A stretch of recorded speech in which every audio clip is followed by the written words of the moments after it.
Welcome to the Dawn Osborne Show, Limitless Life.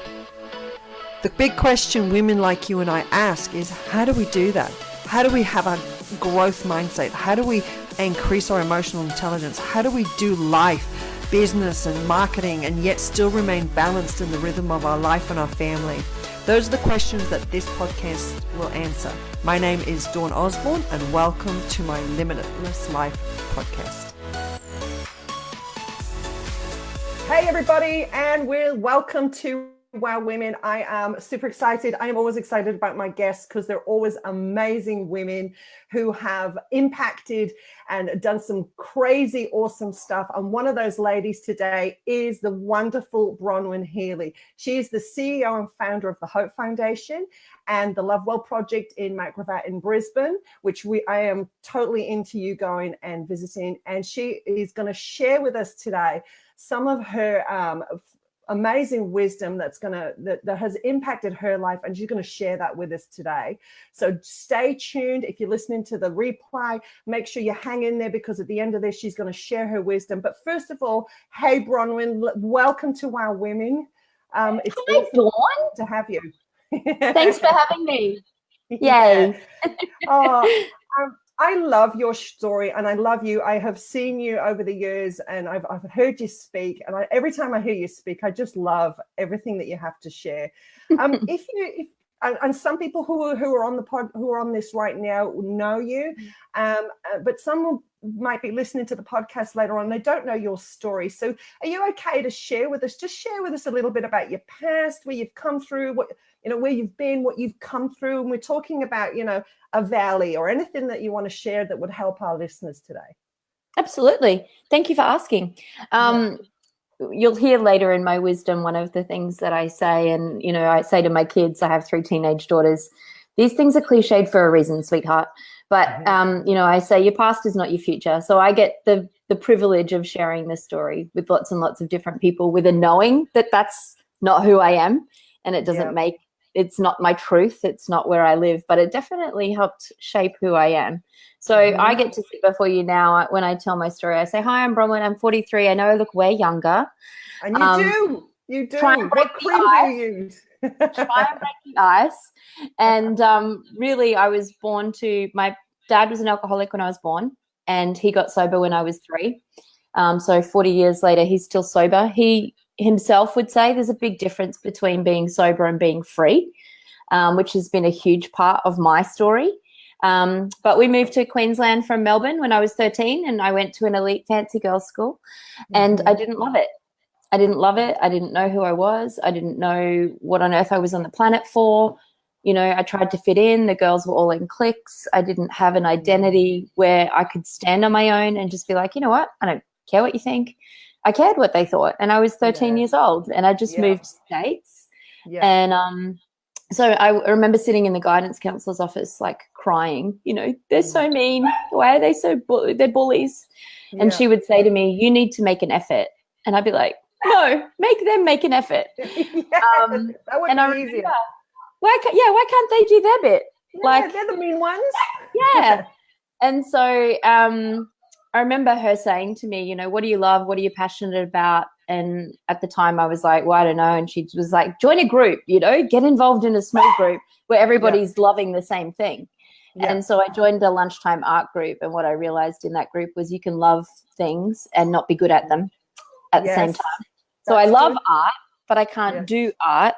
And instead of thinking to myself, I failed at the art, I actually started to call myself a failure, and realizing there's a huge difference between failing at something and calling yourself a failure. And that then became a part of my identity. So where I was struggling for identity, that became a part of it.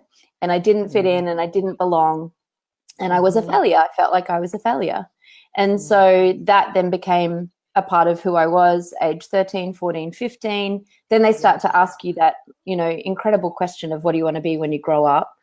And you think to yourself, I'm 15. I am grown up, I know everything. I know everything. My 3 kids, they're 13, 15, 17, and they think they know a lot of things. And they do know a lot. But I thought I knew everything. And I didn't know. I just knew that I wanted to make movies and go to Hollywood. And I joke and say, I'm only 43. I still might do that. You may need to do I'd another still wow do with it. me in years to come when we're doing my film launch. I love it. I love it. Think big. You're a visionary. You just never I'm know. all in. You never know. Oh, You I never reckon know. you can do it. We'll pack studio. We'll pack out cinemas and people could come and hear the story. They'll be like, I remember hearing her that Wednesday morning with Dawn. Yeah. Yes. Anyway. Yeah. Yeah. You heard it here first. Right. So the school I went to didn't offer it. I found a school that did offer it, and I'd said to my folks, if I find a school that offers film and TV, can I go to it? And I told them about the school, and they were like, there's gangs and drugs at that school. And I was like, yeah, but I know how to say no. And they were like, you also know how to say yes, which is a very common phrase I use in my home now. And I did. And I went to the school against their better judgment. And at that school, there was gangs and there was drugs. And I stood in my own strength and I said no. And I said no over and over and over again. And by the kind of 2 weeks out from the end of grade 12, had the grades to get to uni, decided that I was going to smoke pot for the first time because I deserved a treat. Please note the inverted commas. I deserved a treat, thinking that it was a treat. And that began a downward spiral that I thought was just a decision to try pot at the age of 16. So between 16 and 24, I went from pot to speed to ecstasy to cocaine, ended up on heroin. Within 2 weeks of trying heroin, became a heroin addict. And that was literally like walking into the pits of hell, like living in the depths of despair. Having just thought I'm a 16-year-old and I'm in control and I get to make my own choices, thinking that was freedom, the freedom to make that choice, not realizing that freedom was going to lead me into, potentially a life-destroying hell. So that was the beginning of the journey. That's full on. And isn't that interesting that we've got young girls and even teenagers who are like, oh, pot's nothing, we'll just have a smoke a pot, and it's trendy, it's like part of the in group. I hear this, everybody's doing it, but they don't understand the escalation. The first bit of pot, then bang bang bang, before you know it, you're on heroin, and that is a hugely addictive drug. So I'm really going to encourage people who are listening to this right now, if you've got teenagers in your home, they need to hear Bronwen's story, because that is the reality. The reality is they want to smoke a bit of pot with their friends, and then before you know it, they're in an addiction that tell us what happened then, Bronwen. So you become addicted to heroin, and then what happens? I'm like, I don't know why my dog's crying, but I can hear someone knocking at my door. Okay, that'll be right. Like, hello. I'm like, I'm doing a Facebook Live with Dawn. Can you not tell do they not know? Tell them to get on Facebook. I don't know if I should go and tell them to lovingly go away, or just ignore them and hope that the dog... We'll just ignore them, because we're in the middle of the story. So let's ignore them. And we've got viewers and they want to hear then what happened next bit. I'm like, let's ignore them and hope the dog stays quiet. So at the age of 24, there was, I had, in the midst of the heroin addiction, which was a 6-year addiction from the ages of 18 to 24. And people say to me, why did you try heroin? And at the age of 18, I actually was in a relationship with a guy who was a heroin addict. And people said to me, you're going to end up a junkie. And I didn't have the kind of crowd of women that I have around me, the circle of women that I have around me now. I didn't have people that would encourage, that would speak truth, that would love me through stuff, that would, speak the truth in love and be like, sweetheart, probably not the best option. He's probably not the best option. And so I was in that, and we actually, as you do when you're, sex, drugs and rock and roll, ended up being pregnant and going to the doctor's surgery, and her basically saying to me, your options are, you're basically drug addict. And I was like, I'm not a drug addict. I just use speed and ecstasy and pot. And he's a heroin addict, but I'm not. And she said, the only option really at the time that she offered me was a termination. And I was 18 and a half. And what happened after that was there was no kind of warning. Like, if you terminate this pregnancy, you may end up depressed, angry, lonely, angry at yourself more than anything else. And then I wanted to be numb and void. So I said to the heroin addict boyfriend, you know, can I have heroin? I don't want to think, I don't want to feel. And he would say, no, sweetheart, I love you too much. And I'd be like, oh, that's really love. Yeah. And then one day he wanted to borrow money. And I was like, well, if I lend you money, will you give me heroin? And he said yes. So I was 18 and a half. Yeah. And so between that, it led to spending all my money, selling all my possessions, stealing from family and friends, ending up at the age of almost just after I turned 20. The only thing I had left was my body, and I turned to prostitution because nobody told me my value. No one told me I was loved. No one told me I was valued. Again, there wasn't that circle of people around me to say, sweetheart, you're worth more than that. And you matter.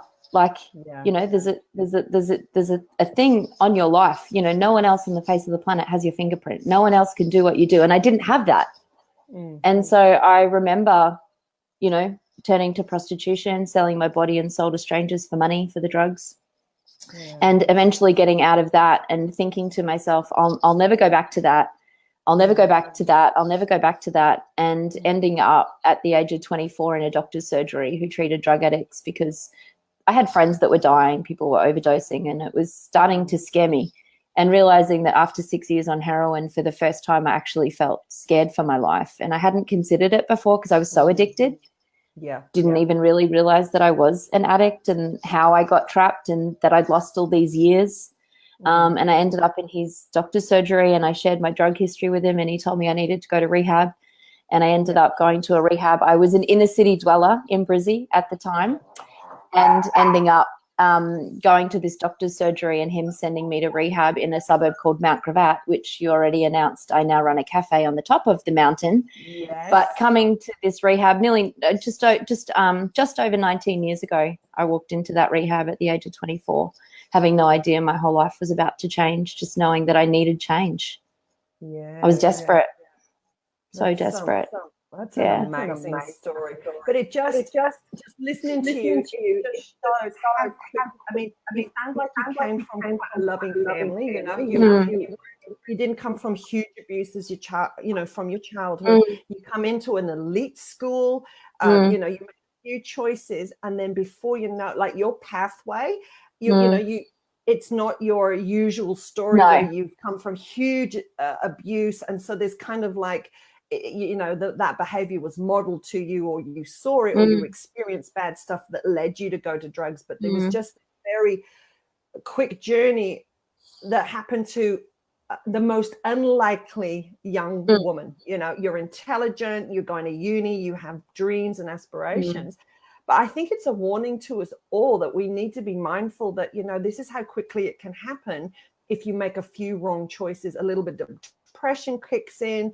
You know, obviously you had a pregnancy thrown in there, so there was these few things, and then bang, all of a sudden you're now selling yourself for money to feed your addiction. And I think everybody listening to this needs to be aware that could happen to any of us, any of our children, any of our teenage girls and boys these days, you know. So I'm just, and I love that you've referred that, you know, your past that has shaped you, but it doesn't define you right now. Tell us how that shifted. How did you come out of prostitution and then end up as a CEO of the Hope Foundation? Share that story with us. Like, how does that happen? How does that happen? How does that happen? I can't not tell my story and not share the God factor. So I went, the rehab that I went to was a Christian rehab, and I thought they were all crazy. And most of the things that they told me every day, in and out, over and over, on repeat. And I was like, just stop speaking, stop. The bottom line wasn't just that they told me these things. It was also that they showed me. And they were, you know, loving when I was unlovely, and they were kind and patient when I didn't deserve it. And I was angry, and I was violent, and I was aggressive, and they loved me.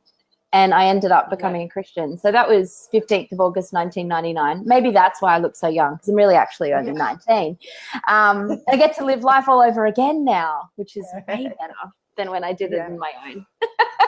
Bronwen, can you share? Sorry, I love this story. Tell the story about you smoking the cigarette. Yeah, I know. That I made know. me I laugh. think back and I'm just like, man, really, I'm yet to meet someone with a harder heart and a tougher nut to crack than I was. And so they'd sit around the house and they'd play guitars and they'd sing their songs about Jesus and they'd pull out their Bibles, and on Sundays we had to go to church. And it was part of the program. And I hated it, and I wouldn't go inside, and I'd refuse, and I'd stand at the door of the church building and blow my cigarette smoke in the building to annoy the crap out of all the lovely Christians inside. They kept wanting me to come inside. They're like, just come in and have a cookie and have a coffee. I'd be like, no, you're not going to get me in there, people. No. And then one Sunday morning, it was pouring rain, like a hurricane, pouring rain. And I had no choice but to go inside the building. And that was August 1999. And, I remember getting at the front, it was like, if you want to say a prayer, and I got to the front and I was like, I don't even understand what I just did. I apparently became a Christian. And I remember saying to him, can I say my own prayer? And him just looking at me with this, like, oh my gosh, I hope she doesn't swear her way to heaven. Like, for real, for real. And I just was literally like, God, if everything these people have told me about you, and in my head I'm thinking, because they've really dragged it on and on and on, but everything they've shown me about you is true. And that was the key for me, was that they just stayed consistent in their love for me. And I was so unlovely. I was so angry. I was so violent. Every second word was a swear word. And my attitude, I hated me. I hated life. Yeah. If at the time I'd have believed in a God, I would have been hating him and angry at him too. Like, it's probably all his fault. And then, I became a Christian, and I started to take ownership for some of my story, and I started to forgive people, including myself. That's actually been the hugest part of my journey, has been learning to forgive myself. Because you make these choices, like you're saying, like I go into high schools now with a message, every choice has a consequence. Yes. And the kids need to know, if you're going to spend, 8 hours of your day playing Fortnite, you may end up being able to floss really well, as in do the little dance that I just discovered was attached to that game, and I didn't even know, because I have 3 daughters and no one plays it here. But you're not going to be a hugely functional being. Like, what you spend your time on is what helps you become who you are. And so what you pour yourself into, what you sow your time into, what you sow your effort into, those things help make you and shape you. And so if you're making choices knowing that every choice has a consequence, which sometimes when I say it in high schools, kids look at me and I feel like I need to start from scratch explaining to these grade 10s, 11s and 12 what a consequence is. It's like, I'm sorry if you've never been taught. Let's start there. Because there needs to be consequences for actions and choices and follow-throughs. And, so coming to that place, again, 19 years ago, and just thinking to myself, I don't know what my future holds. I just know that I want to use my past to help change other people's futures. And if there's a way that I can use this freedom journey to help other people, not just be clean and sober, but actually be free, then I want to do it. And that was where the turning into a CEO and founding a charity started. It was just, I remember sitting at home one day, and my baby at the time, who's nearly 17, was 6 months old. Someone, showed up at my front door with a computer and said, someone mentioned that you wanted a computer to write a book. And I was like, no, I didn't. Don't even remember mentioning it to anyone, didn't know that I wanted to do that, and just sat at a computer and started writing what I thought really was my story, just for myself. I just felt like it was self-therapy, get all this junk out, man. I don't want this in me. And I did that, and about 6 months later, someone said, someone told me you need someone to edit your book, and I'm like, I didn't talk to anyone about it. It's not a book. It's my story. And that then turned into a book, which is called Trophy of Grace, which I think first came out about 14 years ago, which was when we first started doing outreach to the, messy, broken women of Brisbane with the message you loved and valued and created for a purpose. And that's great, Bronwen. That is amazing. That's an amazing story. And I can already hear you're dropping nuggets of wisdom everywhere. And I hope your listeners are like picking up what she's saying along the way. So we've talked about, so you've got the Love Well Project. It's in Mount Gravatt in Brisbane. Who does that support? Like, obviously you've walked through the journey. You know what it feels like to have gone through that valley and through the dark dark space in your life. So tell me what the Love Well Project does now, because that would be really, I'd love to hear. So I founded Hope Foundation 12 years ago, and it's a Brisbane-based national charity. And we say we come alongside women who want life change from addictions and or the sex industry. With that message, you're loved, valued, created with a purpose. So we actually have around 90 women around Australia, and a lot of those are local to, Southeast Queensland, Gold Coast, Sunshine Coast, accessible to our drop-in space, which is called Hope Haven. That's been, in Brizzy for 7 years. And that's where we do our connections and our cups of tea, and we sit with people and we listen and we cry and we laugh and we have baby showers and monthly birthday parties. And it's, it's the mothership. It's the hub of where so much happens. But about 6.5 years ago, I had a follow-on dream to Hope Foundation, and the name of it was called Love Well Project. And I didn't really know what it was, except that I got the words, profit for purpose. So it's a social enterprise cafe where the women who we work with, if they choose to, can be retrained and reskilled and reintegrated to society.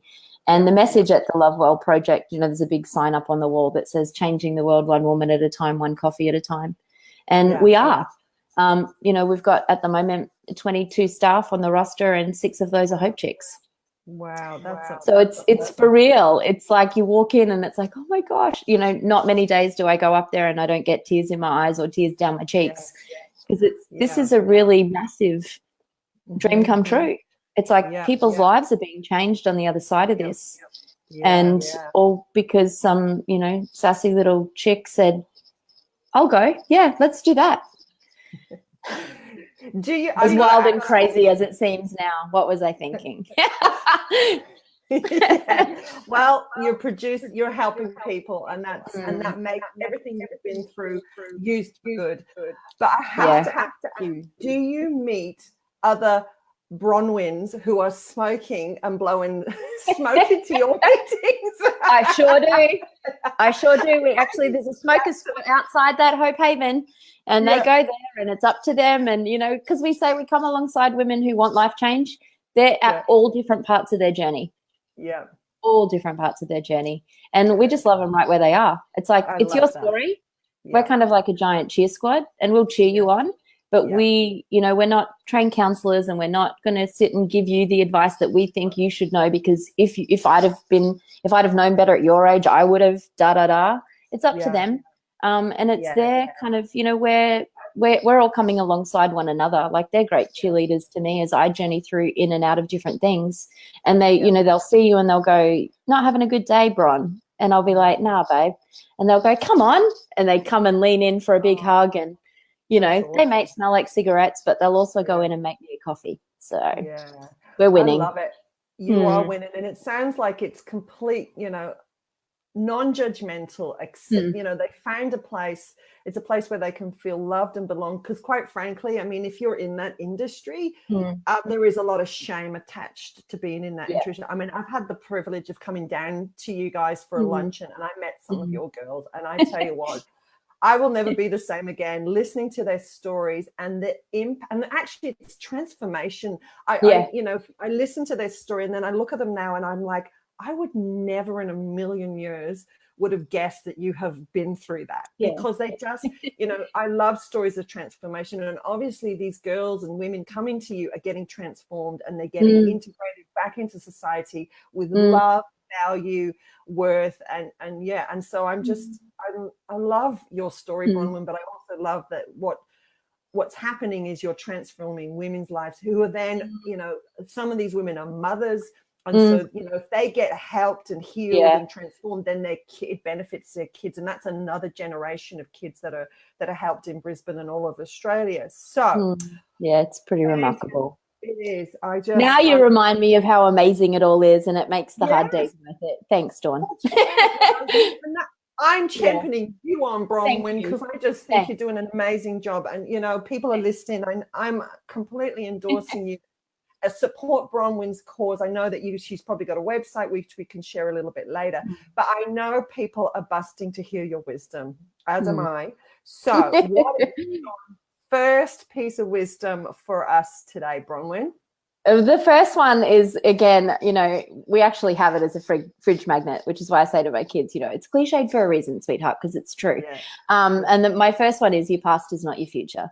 And when I share my story and I say, I get to stand before you today, and, we're talking about shame and the shame that comes with being in the sex industry and being a drug addict and coming out of all of that. It's darkness. You're living in darkness, and you're living in a world that's surrounded by shame, but people don't realize that it's shame, and they don't realize that there's a guilt attached to being there and the choices that they've made. And one of the biggest things for me, years and years ago, I spoke at a private boys' school, and, I joked and I said, "Hi, I'm Bronwen. I'm 31 years old. I know I look way younger." And I probably actually I look younger now. But this sweet young man put his hand up and he said, "Excuse me, miss, you look 21. And I was like, when I was 21, I was actually a drug addicted prostitute.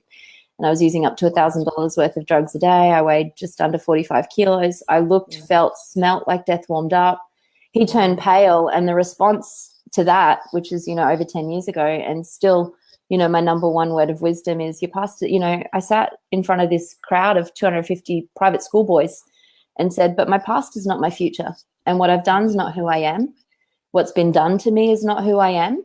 Who I am is loved. Who I am is valued.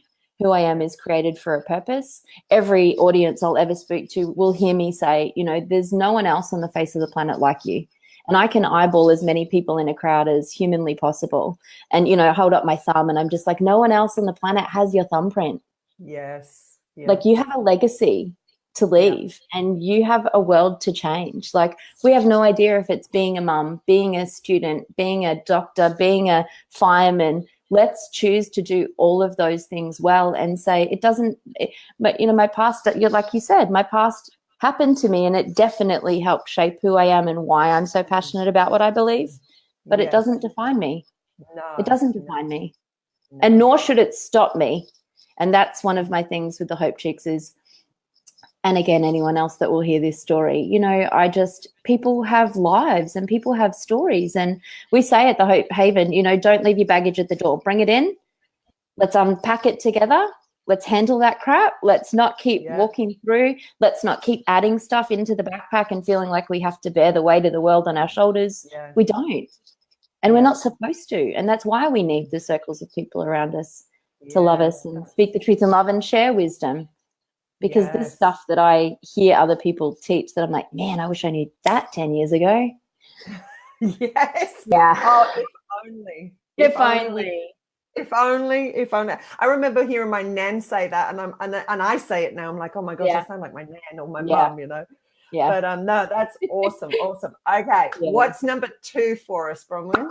Number 2, I talk about it all the time. I talk about I call it the art of being overdoing, and one of my side messages is rest is a weapon. And the amount of people that I meet who are so busy and life is so full that it's kind of like, I think they miss the art of actually being overdoing, because they get so busy doing, because we want to change the world and we want to reach as many people as we can, and we want to do this, and that's a great idea, and let's get involved in that, and let's do this and let's do that. But if people actually make decisions from a place of rest, then they'll actually find that it's not going to be human strength, and it's not going to be human might, and it's not going to be striving to make those things come to pass. It's like, well, that is a really great idea. I had the dream and the idea for the Love Well project for 5 years before we went to tender. Wow. And then we didn't just get a tiny little, cafe somewhere in the middle of nowhere that no one went to. This is like a giant facility on top of a mountain overlooking the city of Brisbane, where when I say like we have 22 staff on our roster, it's like, I just thought we'd train 1 or 2 women at a time. Now we actually have 6 Hope Chicks employed. So if it had have been my way or in my timing, it wouldn't be the fullness of what it was supposed to be. So really learning that art. I talk about, the old Mars slogan. I don't know if it's still the Mars bar slogan, but, work, rest and play. And not actually going, well, I'm at this moment, I'm a mum, and at that moment, I'm a this, and I'm a leader, and I'm at the cafe, so I have to do this. And it's not wearing different hats. It's just being me. It's knowing that no matter who I am and no matter where I go and no matter who I meet, and I've had the privilege of meeting some truly remarkable people like the future King of England, and shaking his hand and standing alongside people, looking them in the eye and them saying, there's something about you that's different. Like, why do you do this? And it's like, well, the women that we reach used to be me. And they look at you like, what? And I think a lot of it is just from not pushing to make things happen in my own time, and realizing, I call it, this stuff is like hard learned and well-worn wisdom. Yes. Because if there's someone out there that can hear it and can kind of go, I do have this really great idea, and it's not that it's not a great idea, but when the right people come alongside you, then the provision will come, and then it won't just be a tiny little cafe in the middle of nowhere with 1 or 2 staff. It'll be the fullness of what it was supposed to be. So practicing work, rest, and play, and not just going, I'm ticking the box of rest. I'm ticking the box of play. Actually practicing the art of being overdoing. That is great, because we women can multitask. I mean, we can wear 6 different hats at the same time. But you're right; it's in the rest and in the just being in a place of peace, I suppose, that innovation comes, and you get part of a vision. But if you just keep resting in it, it grows, and what you focus on grows. So if you've got a very clear vision, which you sound like, and you gave it 5 years, you rested in it for 5 years until it was ready to be launched. I mean, some of us, want to birth something. I mean, and if you're an entrepreneur like me, sometimes I have to have wisdom, because me in my 20s was a nightmare. I don't know if you've ever heard my story. I was like doing crazy stuff because I thought I could. And I was not resting. I was just like a bull at a gate, like, bang that gate. And, some of the stuff that I put my hand to didn't work. It failed because I didn't just sit in it, rest in it, and let it form properly. So there's a lot of wisdom in that. Really good form. In addition to that, Dawn, I never, like, I love that. Like, looking back, if I'd have known this when I was 20, I know. But I've always never hidden my dreams either. I've always, like, once I got that Love World dream and that Love World project concept, I talked about it like it was a real place. Like, I'd say, we could sell your coffee there. We could do this. And when, like, you're a crafty person, so you should sell your craft at the Love Well. And the Love Well is going to be amazing. And it's going to be a breath of fresh air. And it's going to be, and I very much, put my faith to it. And I talked about things like they were real. It's like one day we'll have, one day we'll have a Hope Haven and a Love Well project on the Sunshine Coast, and we'll talk about it like it's real until we see it, and I'm loving watching different things come together now, knowing that those things are falling into place now because there's a bigger picture. And one day we'll have the Acres of Hope, retreat facility for women and families attached to Hope Foundation, so they can go and get some rest and get some respite and put their feet up and sit in the country and read a good book and listen to some great music that's going to help heal their souls. One day we might watch Trophy of Grace on the big screen. You just never know. Absolutely. Yeah. I'm believing it. I'm believing it. Talk about it like it's real. I like that. That's a big wisdom right there. Talk about it. You go. Own it. Own your vision. Own it. Yeah. Own it. Yeah. Carry the dream. Carry the dream, but don't force the dream. Carry the dream and don't force it. Yeah. Yes, that's so good. Yeah. All right. Piece of wisdom number 3. Last one. The last one I wrote down was never be in a hurry. And I guess that backs up what we just talked about there in number 2. They kind of weave in together with that, practicing the art of being overdoing. And never being in a hurry. It's like, I look at my daughters, and it's like the eldest one's about to turn 17, and it's like we couldn't have rushed her 100 hours of driving. We couldn't have rushed her getting to the place where she can help me with the kids, and it's like we couldn't have rushed it. It feels like it's gone really fast. I feel like, I say to the kids, I feel like yesterday you were born and now you're about to turn 17 and get a car and have a license. And, we went to her design school info night last night, and, it's like, wow. But if we'd have hurried any of that part of her story and rushed her to become a grown-up and rushed her to become any of the things, it just wouldn't have been, again, the fullness of what she's supposed to be. And, it's that I say too, you become what you behold.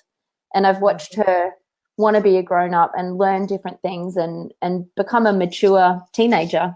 And like us, it's like, if we want to become what we behold, when we behold dreams, we become dreamers, and we are actually dreamers who dream, but the dreams also come to the dreamers, you know, like they partner in together, and just never hurrying stuff. Because I've just learned that, you know, I don't know how many days and years I have on this planet, but I want to make every day count. And sometimes those days look like rest and play, and they look like, you know, sitting with your board and saying, I really need a week off because I've got some stuff I've got to process, and I can't do that and do this and do that and do that and do that. And sometimes it's choosing to just be present with yourself and learn that as you're doing that and you're leading this company of phenomenal women, including my 3 kids, that they're watching on. And if they see me try and hurry healing or hurry another dream or hurry another vision, that it'll be me and it'll be my own strength, and I'll be striving. And, you know, one of our fridge magnets that we're, you know, will coming soon, says try less, surrender more. And I think that's pretty important too. I think you're right. I think what I really caught from that woman was about the kids, because I've got 4 daughters, and they're just a couple of years behind you.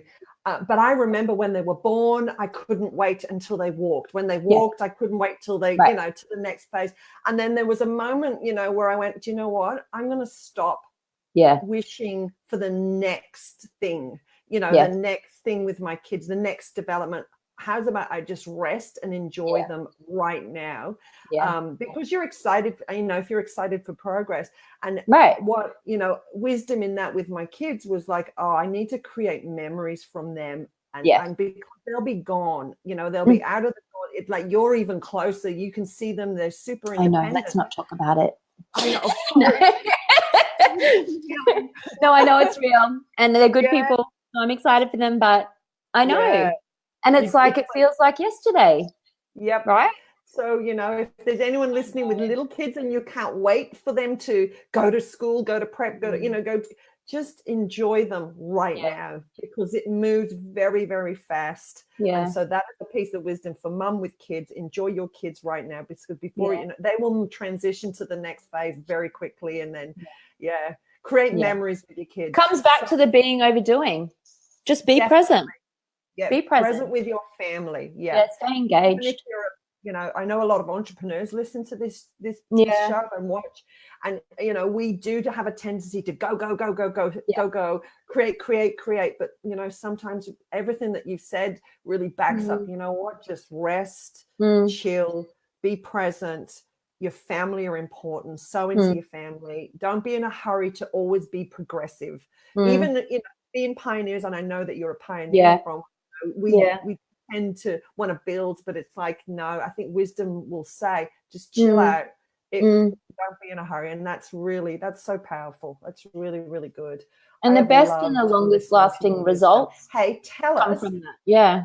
Oh, you go if you've got something. No, I was just saying the best and the longest lasting results come from that, because it means the foundations are solid and they won't get blown over in the next storm, you know?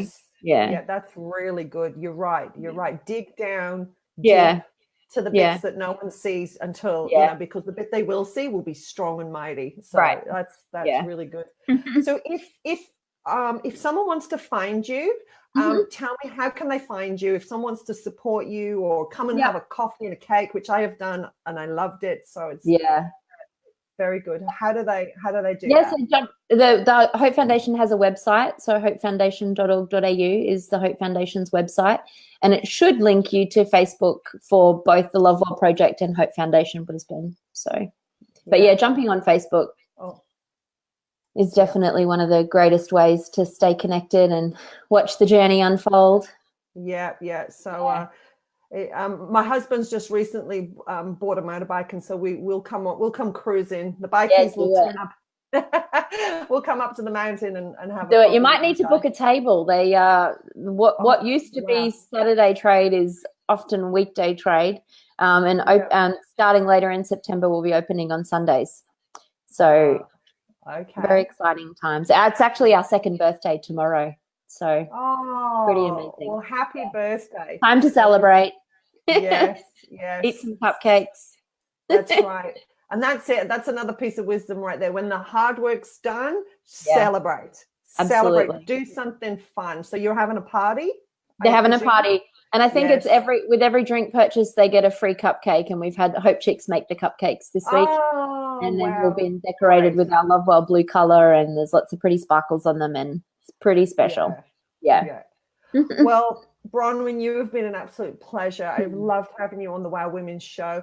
If you're listening, please share this podcast, share it on Facebook, share it around, especially if you've got young women who need to hear what the message of Bronwen. She's been there, she's done it, she's come out the other end, and it will encourage someone, definitely. All right. Well, that was amazing, Bronwen. Thank you Thanks so for having much. me. You are a treasure. I love you heaps. And see you, everybody. And we will catch you next time on the Wow Women show. Bye. Bye.